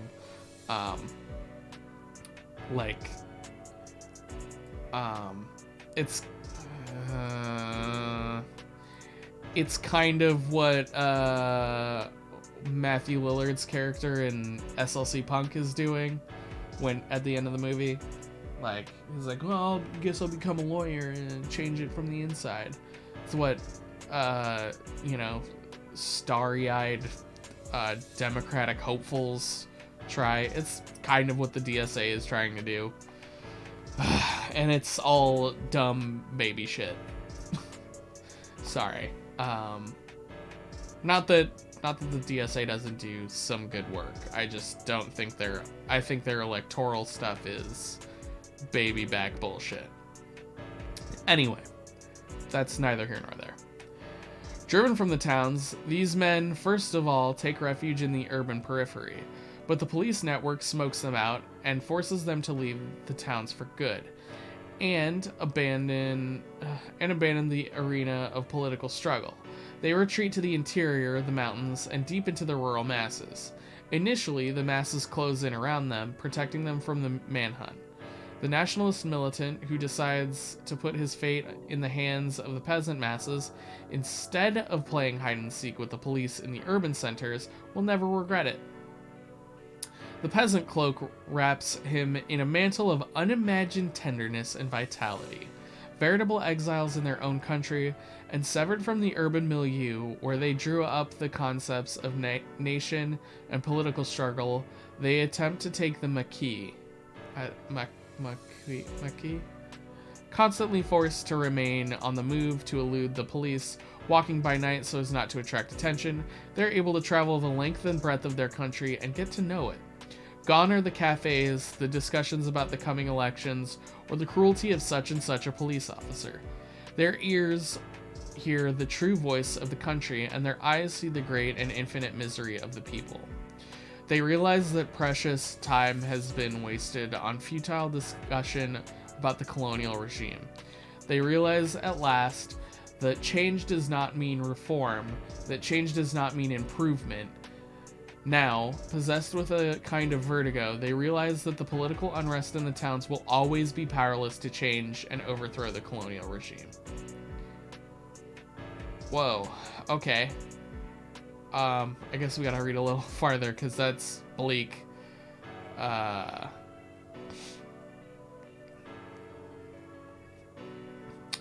Discussions with the peasants now become a ritual for them. They discover that the rural masses have never ceased to pose the problem of their liberation in terms of violence, of taking back the land from the foreigners, in terms of national struggle and armed revolt. Everything is simple. These men discover a coherent people who survive in a kind of petrified state, but keep intact their moral values and their attachment to the nation. They discover a generous people prepared to make sacrifices, willing to give it all they have, impatient with an indestructible pride. Understandably, the encounter between these militants, hounded by the police, and these restless, instinctively rebellious masses can produce an explosive mixture of unexpected power. The men from the towns let themselves be guided by the people and at the same time give them the military and police training. The men from the towns let themselves be guided by the people and at the same time give them military and political training. Okay. The people sharpen their weapons. In fact, the training proves short-lived for the masses. Realizing the strength of their own muscles force the leaders to accelerate events. The armed struggle is triggered. Insurrection disorients the political parties. Their doctrine has always claimed the ineffectiveness of any confrontation, and their very existence serves to condemn any idea of revolt. Certain political parties secretly share the optimism of the colonists and are glad to be no party to the madness which, it is said, can only end in bloodshed. But the flames have been lit, and like an epidemic spread like wildfire throughout the country. The tanks and planes do not achieve the success they counted on. Faced with the extent of the damage, colonialism begins to have second thoughts. Voices are raised within the oppressor nation that draw attention to the gravity of the situation.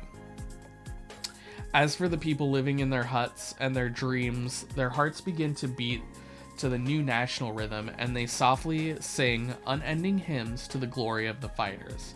The insurrection has already spread throughout the nation. It is now the turn of the parties to be isolated. Sooner or later, however... Oh shit, I think we might be done with this section. Nope, never mind. I lied. It's just... Okay. I thought I was almost done with this section. Never mind. Where are we in this? 42%?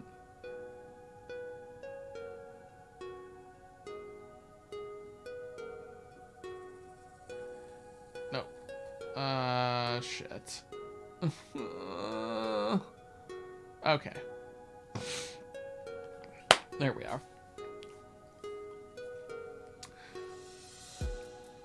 Sooner or later, however, the leaders of the insurrection realize the need to extend the insurrection to the towns.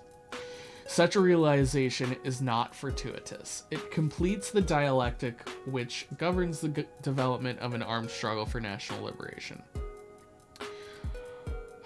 Although the rural areas represent endless reserves of popular energy, and its groups of armed men maintain a reign of insecurity, colonialism never really doubts the strength of its system. It does not feel in actual danger.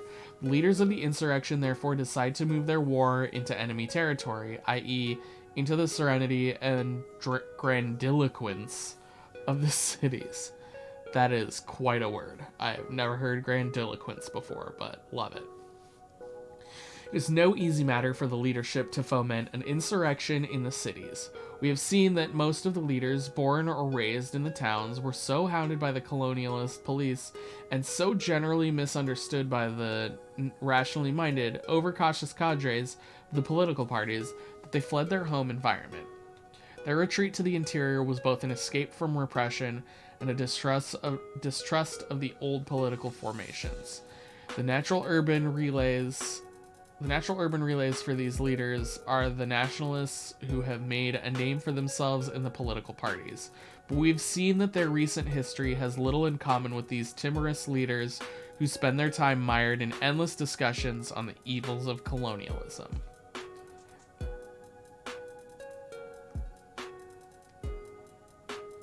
Moreover, the first overtures made by the men from the Maquis in the direction of their former friends.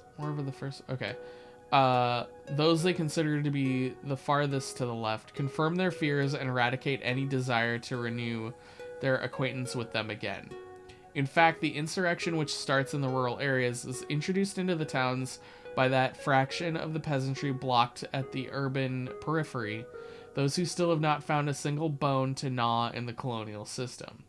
These men, forced off the family land by growing population in the countryside and by colonial expropriation, circle the towns tirelessly, hoping that one day or another they will be let in. It is among these masses and the people of the shanty towns and in the lumpen proletariat that the insurrection will find its urban spearhead. The lumpen proletariat, this cohort of starving men divorced from tribe and clan, constitutes one of the most spontaneous and radically revolutionary forces of colonized people. In Kenya, during the years preceding the Mau Mau revolt, the British colonial authorities increased their intimidation tactics against the lumpen proletariat. The police and missionaries coordinated their efforts in the years 1950 to 51 to respond appropriately to the enormous influx of young Kenyans from the countryside and the forest, who, unable to find jobs, took to stealing, debauchery, and alcoholism, etc. Juvenile delinquency in the colonized countries stems directly from this lumpen proletariat. Similarly, drastic measures were taken in the Congo from 1957 onwards to send back to the interior the young hooligans who were disturbing the peace. Relocation camps were opened and assigned to the evangelical missions under the protection, of course, of the Belgian army. The formation of a lumpen proletariat is a phenomenon which is governed by its own logic, and neither the overzealousness of the missionaries nor decrees from the central authorities can check its growth. However hard it is kicked or stoned, it continues to gnaw at the roots of the tree like a pack of rats. The shantytown is the consecration of the colonized's biological decision to invade the enemy citadel at all cost, and, if need be, by the most underground channels. The lumpen proletariat constitutes a serious threat to the security of the town and signifies the irreversible rot and the gangrene eating into the heart of the colonial domination. So, the pimps, the hooligans, the unemployed, and the petty criminals, when approached, give the liberation struggle all they've got, devoting themselves to the cause like valiant workers. These vagrants, these second-class citizens, find their way back to the nation thanks to their decisive, militant action. Unchanged in the eyes of the colonial society vis-a-vis the moral standards of the colonizer, they believe the power of the gun or the hand grenade is the only way to enter the cities. These jobless, these species of subhumans redeem themselves in their own eyes and before history. The prostitutes, too, the domestics at 2,000 francs a month, the hopeless cases, all those men and women who fluctuate between madness and suicide are restored to sanity, return to action, and take their vital place in the great march of a nation on the move. The nationalist parties are unable to grasp this new phenomenon that precipitates their disintegration. The outbreak of the insurrection in the towns modifies the nature of the struggle. Whereas the mass of the colonialist troops were aimed at the interior, they now surge back to the towns in order to safeguard people and property. The forces of repression are dispersed, danger lurks in every quarter. It is the national territory, the entire colony, which enters into a trance. Armed groups of peasants watch as the military loosens its grip. The insurrection in the towns is an unexpected lifesaver. The leaders of the insurrection, observing the ardor and enthusiasm of the people as they deal decisive blows to the colonialist machine, become increasingly distrustful of traditional politics. Every victory justifies their hostility towards what they can now call hot air, verbiage, bantering, and futile agitation. They feel a hatred of politics and demagoguery. Hence, in the initial phase of the cult of spontaneity is triumphant. The rash of revolts which breaks out into the interior testify to the nation's substantial presence in every quarter. Every colonized subject in arms represents a piece of the nation on the move. These revolts jeopardize the colonial regime, force it to mobilize its troops by dispersing them, and threatens to suffocate them at any moment. They are governed by a simple doctrine. The nation must be made to exist. There is no program, no discourse, there are no resolutions, no factions. The problem is clear-cut. The foreigners must leave. Let us build a common front against the oppressor, and let us reinforce it with armed struggle. As long as colonialism remains in a state of anxiety, the national cause advances and becomes the cause of each and everyone. The struggle for liberation takes shape and already involves the entire country. During this period, spontaneity rules. Spontaneity rules. Initiative rests with local areas. On every hilltop, a government in miniature is formed and assumes power. In the valleys and in the forests, in the jungle and in the villages, everywhere one encounters a national authority. The action of each and everyone substantiates the nation, and undertakes to ensure its triumph locally. We are dealing with a strategy of immediacy which is both all-embracing and radical. The objective, the program of every spontaneously formed group is liberation at a local level. If the nation is present everywhere, it must then be here. One step further, and it is present only here. Tactics and strategy merge. The art of politics is quite simply transformed into the art of war. The militant becomes the fighter. To wage war and to engage in politics are one and the same thing. I think that's a good place to leave it for tonight. What do I want to say about that? I feel like there's definitely... I just read a whole bunch without annotating at all. So I feel like I should do a little bit of annotation. But I don't know what I want to say about it. I know it says there's 2 people watching. Do y'all have any idea, or y'all just listening, don't really care? Or don't know what to say? That's fine if you don't. I'm not... Sorry, I don't mean to put you on the spot. I'm just curious if anyone has any ideas.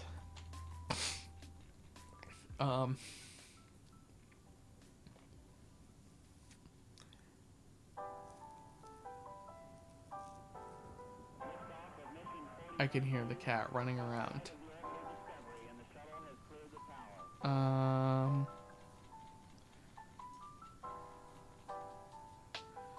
Okay, I don't understand why it says I only have 2 viewers, but I have, like,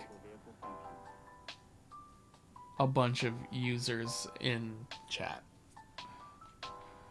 Whatever.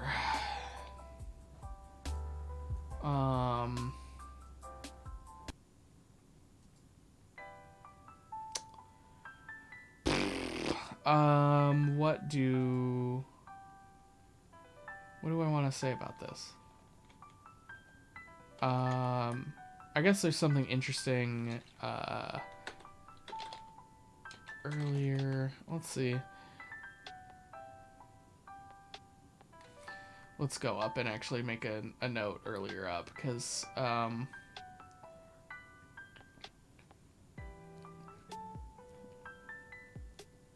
it's no easy matter for the leadership to foment an insurrection in the cities. We've seen... Moreover, the overtures, the lumpen proletariat.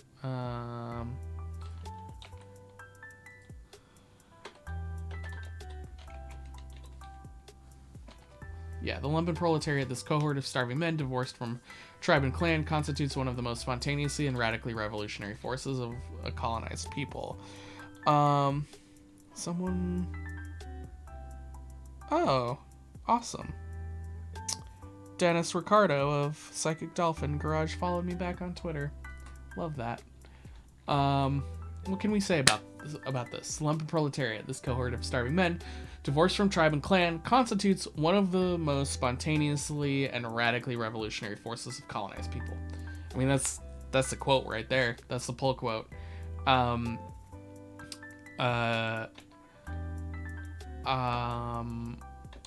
What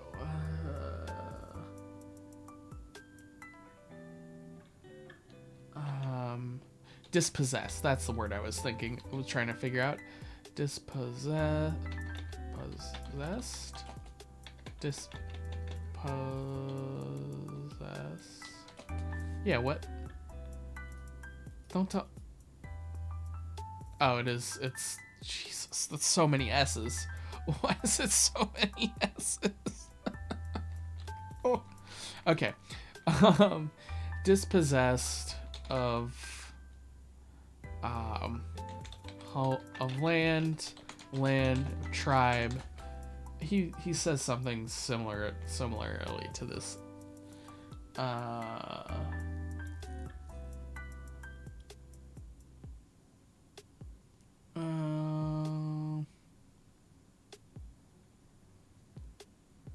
Yeah, these species of subhumans redeem themselves in their own eyes before history. The prostitutes too, dispossessed of land, of tribe,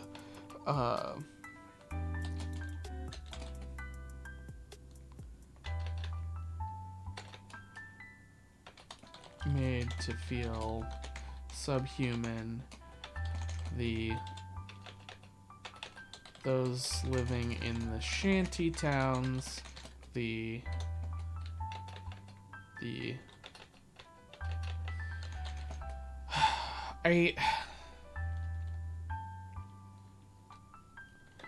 Phenon refers to the lumpen proletariat.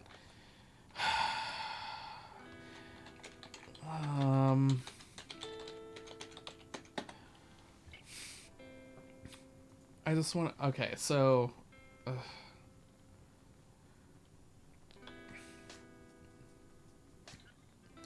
yeah, see, this is where it's like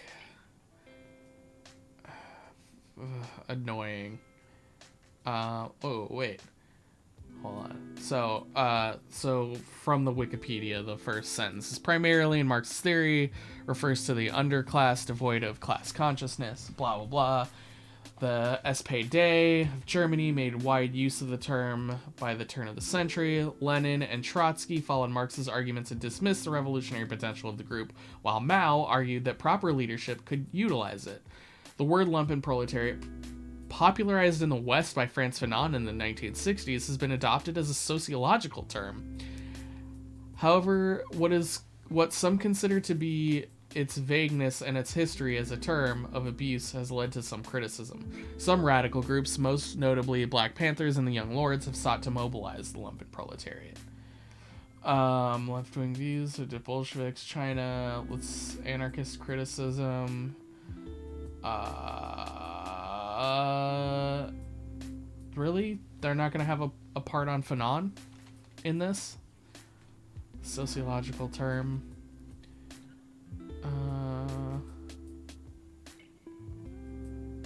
They're gonna just throw it to say, oh, Fanon popularized it, and then not talk about his talking about it, I guess. I mean, yeah, from my knowledge, Marx is pretty wishy-washy on a lot of class things anyway. He does some dumb shit, or not dumb shit, he's just like willfully vague on stuff and kind of flip-flops on some stuff from what I recall. And of course, as he was writing, he was constantly evolving, so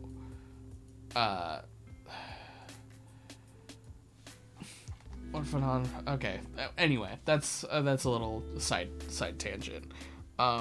Don't come at me about talking shit on Marx. I'm not talking shit on Marx. I'm just like throwing my 2 cents in about him being often vague about how some things occur, because he just is.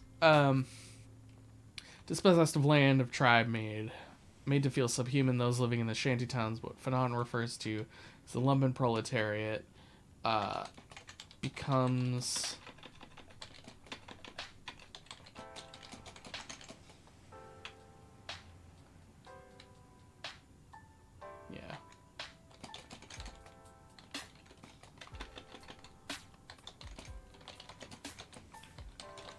ready to scrap forces in the colony.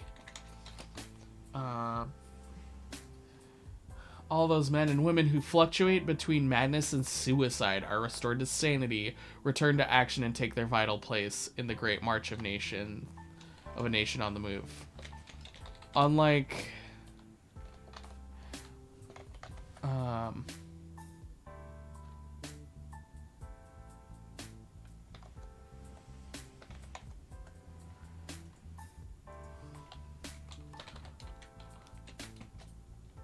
let's say, unlike Marx's, unlike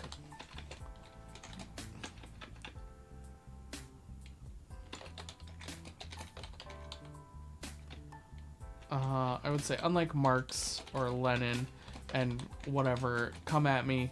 That's fine. I need to read more Lenin. He's on my to-do list. Whatever. Unlike Marx or Lenin, Fanon sees the absolute revolutionary potential this group of people thrown into the most desperate circumstances of all. Well,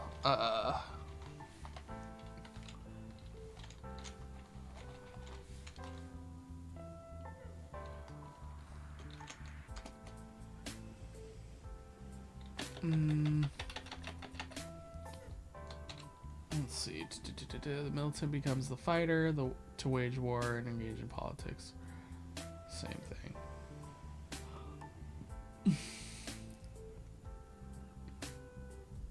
Alright. Dispossessed population used to living in an era cycle of conflict and rivalry. Solemnly sets about cleansing and purifying the local faiths of the nation. Okay. Yeah, this is gonna be my last note, and then we're gonna might play some Cyberpunk in a second. Just to do it. I've been having a little bit of fun playing it. It's kind of stupid and annoying, but I like that style of RPG. I know there's better ones. Don't at me. To wage war and to engage in politics are one and the same thing. The earlier Fanon writes of the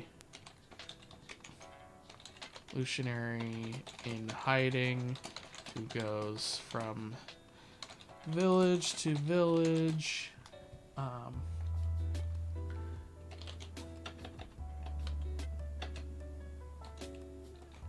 doing what the nationalist parties failed to do. Learn about from village to village, learning and speaking with and learning about the peoples of his own country.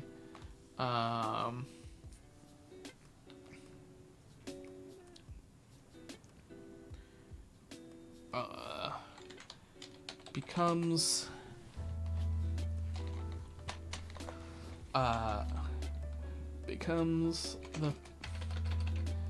the perfect cipher for cipher. Is that the word I want to use? I don't know if that's the word I want to use.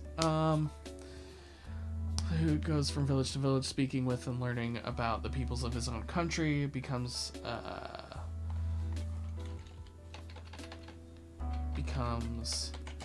an excellent revolutionary. Let's look back up at this.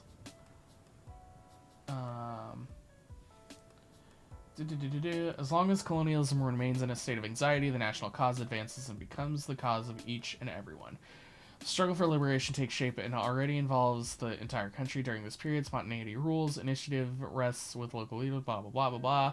The action of each and everyone substantiates the nation. All right, the nationalist parties.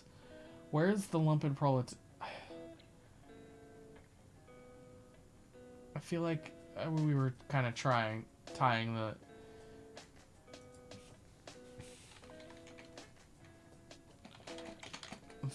I'm just gonna synthesize, and the lumpen proletariat become